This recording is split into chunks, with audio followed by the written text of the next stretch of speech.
हमारे राष्ट्रीय अध्यक्ष आदरणीय राजनाथ सिंह जी, जिनके परिश्रम के कारण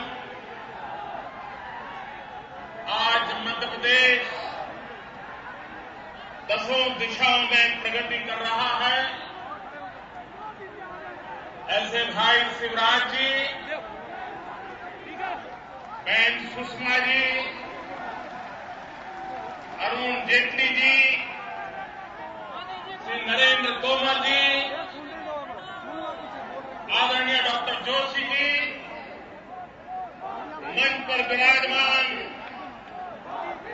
सभी वरिष्ठ महानुभाव और इतनी विशाल संख्या में पधारे हुए सभी कार्यकर्ता भाइयों और बहनों,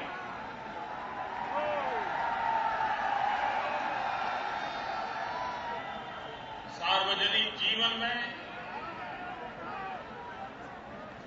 सभाओं को संबोधित करने का अवसर बहुत बार मिलता है। कार्यकर्ताओं की मीटिंग, कार्यकर्ताओं के सम्मेलनों में भी जाने का अवसर मिलता है, लेकिन भाइयों बहनों, आज मध्य प्रदेश भारतीय जनता पार्टी ने करके दिखाया है, वो शायद किसी के बस का रोक नहीं।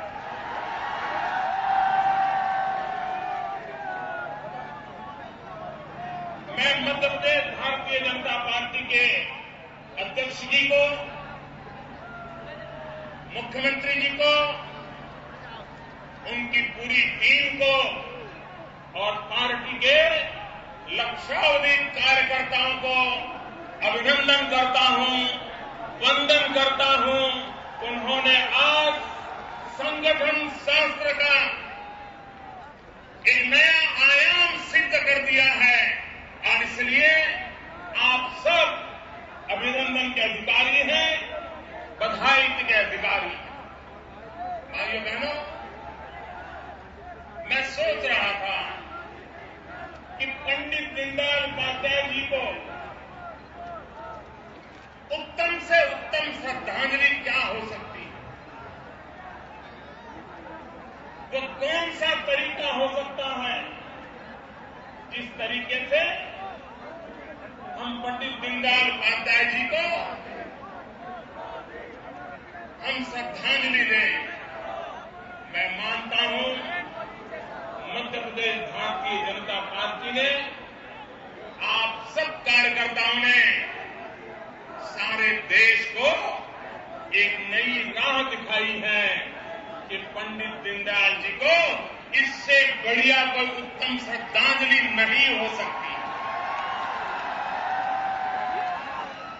क्योंकि वो जीवन भर संगठन के विस्तार के लिए, कार्यकर्ता के विकास के लिए, पार्टी की प्रगति के लिए अपना पल पल इस संगठन को समर्पित किया। चरैवेति चरैवेति चरैवेति, ये जिस महापुरुष ने जी करके सिखाया था और हिंदुस्तान के नक्शे, राजनीतिक नक्शे कदम पर जब हमारा नामो निशान नहीं था, उस समय हर कार्यकर्ता के दिल में आशा और विश्वास का संचार करने का पवित्र कार्य जिस महापुरुष ने किया था, उनकी आज जन्म जयंती पर इतना बड़ा समागम, मैं समझता हूं ये पंडित दीनदयाल जी को मध्य प्रदेश के द्वारा दी गई उत्तम से उत्तम श्रद्धांजलि है और इसलिए मैं आपको भी वंदन करता हूं। भाइयों बहनों, मुझे पंडित दीनदयाल जी के दर्शन करने का सौभाग्य नहीं मिला, लेकिन कुशाभाव की उंगली पकड़ करके चलने का सौभाग्य मिला और कुशाभाव को देख करके लगता था कि पंडित दीनदयाल जी की संगठन की कार्यशैली क्या होगी। पंडित दीनदयाल जी ने एक एक कार्यकर्ता को जोड़ करके इतना संगठन का बड़ा ताकत कैसे पैदा की हो। भारतीय जनसंघ के जन्मदाता डॉक्टर श्यामा प्रसाद मुखर्जी ने एक बार कहा था कि अगर मेरे पास 2 दीनदयाल हो तो मैं हिंदुस्तान की राजनीति का नक्शा पलट दूंगा। आप कल्पना कर सकते हैं वो दीनदयाल जी कितने दीर्घदृष्टा होंगे, कितने सामर्थ्यवान होंगे कि जिनके लिए श्यामा प्रसाद मुखर्जी ने ये शब्दों की रचना की। भाइयों बहनों, मैं आज जब पंडित दीनदयाल उपाध्याय जी की जन्म जयंती पर आपसे बात कर रहा हूं तब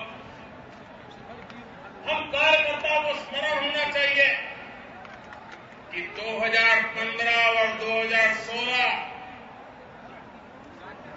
पंडित दीनदयाल उपाध्याय जी की शताब्दी का वर्ष है। हम आज संकल्प करें कि हम पंडित दीनदयाल उपाध्याय जी की शताब्दी किस प्रकार से मनाएंगे। पंडित दीनदयाल उपाध्याय जी की शताब्दी मनाने का हमारा संकल्प क्या होना चाहिए। भारतीय जनता पार्टी के कार्यकर्ता के नाते मैं भी आप ही की तरह एक छोटा कार्यकर्ता हूं। हम सब कार्यकर्ताओं के मन में सपना होना चाहिए कि 15-16 में जब देश और दुनिया पंडित दीनदयाल उपाध्याय जी की जन्मशती मनाएगी तब हिंदुस्तान के शासन पर भारतीय जनता पार्टी का राज होगा। जब देश पंडित दीनदयाल उपाध्याय जी की जन्मशती मनाएगा तब हिंदुस्तान के अधिकतम राज्यों पे भारतीय जनता पार्टी की सरकार होगी और हमारी सभी सरकारें पंडित दीनदयाल उपाध्याय जी के एकात्म मानव दर्शन को लेकर के, दरिद्र नारायण की सेवा का संकल्प लेकर के, अंत्योदय के कल्याण की कामना लेकर के भारत के भाग्य को उज्जवल बनाने के काम में उस शताब्दी से एक नई प्रेरणा लेकर के हिंदुस्तान के नए युग का आरंभ करेंगे। ये श्रद्धांजलि देने का संकल्प करने का आज दिवस है। भाइयों बहनों, मध्य प्रदेश में भारतीय जनता पार्टी की विजय के संबंध में मुझे रत्ती भर आशंका नहीं। मित्रों, मैं शिवराज जी को कई वर्षों से जानता हूं। मुझे मध्य प्रदेश में संगठन का कार्य करने का सौभाग्य मिला। मध्य प्रदेश का कोई विधानसभा क्षेत्र ऐसा नहीं होगा जहां मुझे जाने का अवसर न मिला हो जब मैं संगठन का काम कर रहा हूं। कैलाश जी के, पटवा जी के मार्गदर्शन में शिवराज जी के साथ कंधे से कंधा मिला करके मैं मध्य प्रदेश के गांवों में घूमता था। भाइयों बहनों, मुझे पहली बार जब शिवराज जी का भाषण सुनने का अवसर मिला, आज उस बात को करीब 20 साल से अधिक समय हो गया, मैं शिवराज जी को सुनने के लिए गया था। शायद शिवराज जी को याद होगा कि नहीं मुझे मालूम नहीं। एकात्म मानव दर्शन पर वे व्याख्यान देते थे उस समय, और एकात्म मानव दर्शन पर धारा प्रवाह जब शिवराज जी बोलते थे तो हम जैसे लाखों कार्यकर्ताओं को पंडित दीनदयाल उपाध्याय जी को समझने का एक सही रास्ता मिल जाता। उनके विचारों में स्पष्टता होती थी, लेकिन उससे भी ज्यादा पंडित दीनदयाल जी के हृदय में अंत्योदय की जो कामना थी, गरीबों के कल्याण की जो कामना थी, जो मैं उनके भाषणों में सुनता था, मैं आज गर्व से कहता हूं कि शिवराज जी 25 साल पहले जो बोलते थे, सरकार में आने के बाद उस एक एक शब्द को धरती पर उतार करके गरीबों का कल्याण का काम किया।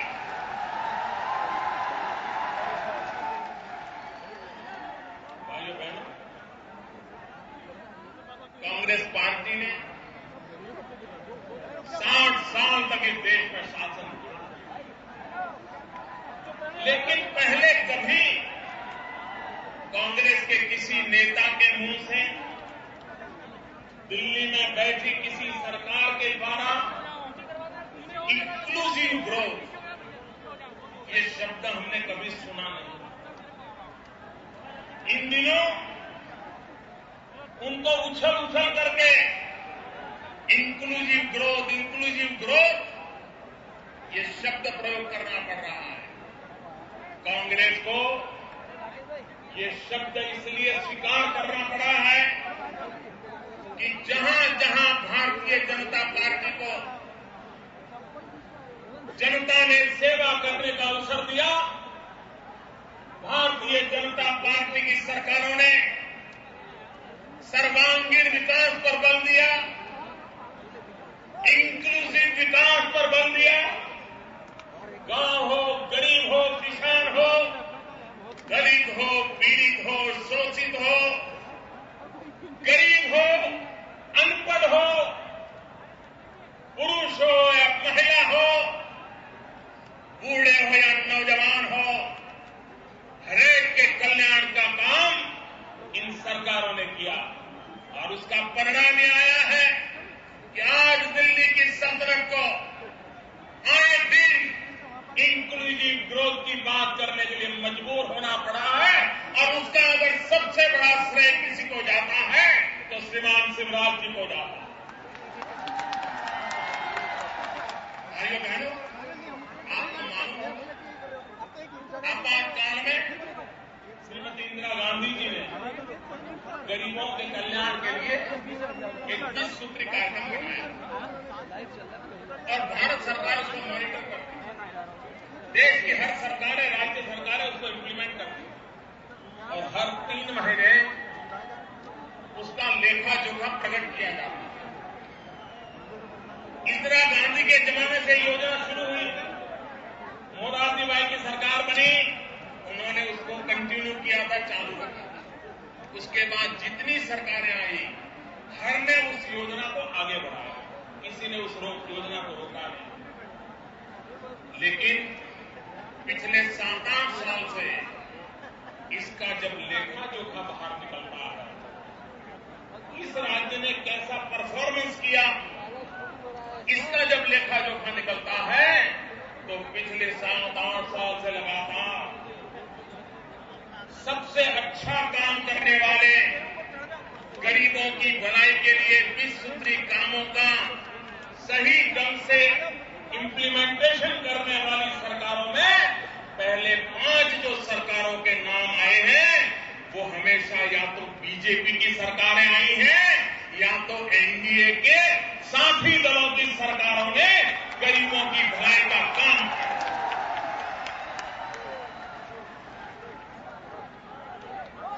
कांग्रेस की एक भी सरकार पिछले 9 साल में गरीबों की भलाई के एक भी काम में हिंदुस्तान के अंदर अच्छी स्थिति में काम नहीं किया है। एक बार मेरे से गलती हो गई, मैंने ये बात हमारे मुख्यमंत्रियों की मीटिंग में बता दी। वहां पर बैठे हुए कांग्रेस के नेताओं ने सुना, वो चौंक गए, उन्होंने जानकारियां इकट्ठी की तो मेरी बात सही निकली कि सारी बीजेपी की सरकारें ही गरीबों के कल्याण के काम में सबसे आगे हैं। तो कांग्रेस ने क्या किया, आप कल्पना नहीं कर सकते दोस्तों।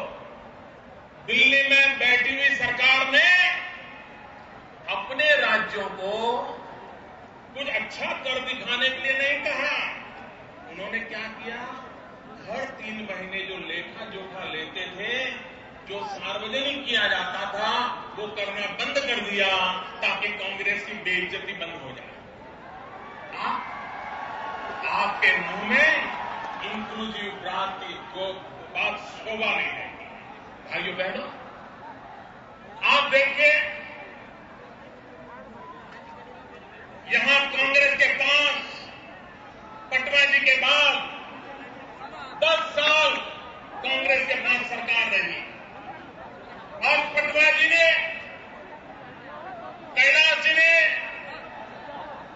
जिस प्रकार से मध्य प्रदेश को नई ऊंचाइयों पर ले जाने के लिए प्रयास किए थे, जो सफल योजनाएं बनाई थी, मध्य प्रदेश बीमारू राज्य से बाहर निकलने के लिए छटपटा रहा था।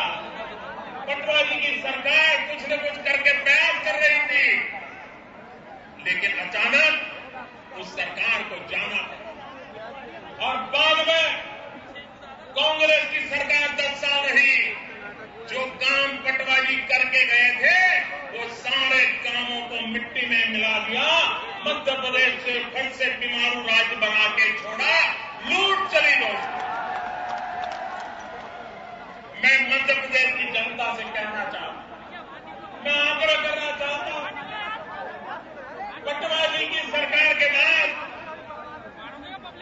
आपसे एक चूक हो गई और आपने ये मध्य प्रदेश कांग्रेस के हवाले किया। 10 साल में कांग्रेस ने मध्य प्रदेश को तबाह कर दिया, बर्बाद कर दिया। आज शिवराज जी के नेतृत्व में मध्य प्रदेश उठ खड़ा हुआ है। अब मध्य प्रदेश दौड़ने के लिए तैयार हो गया है। आज मध्य प्रदेश हिंदुस्तान के समृद्ध राज्यों की स्पर्धा में आगे निकलने के लिए प्रतिबद्ध हो गया है। ऐसे समय अगर कोई चूक हो गई, कोई कमी रह गई, तो भाइयों बहनों, ये कांग्रेस पार्टी 10 साल से भूखी पार्टी है।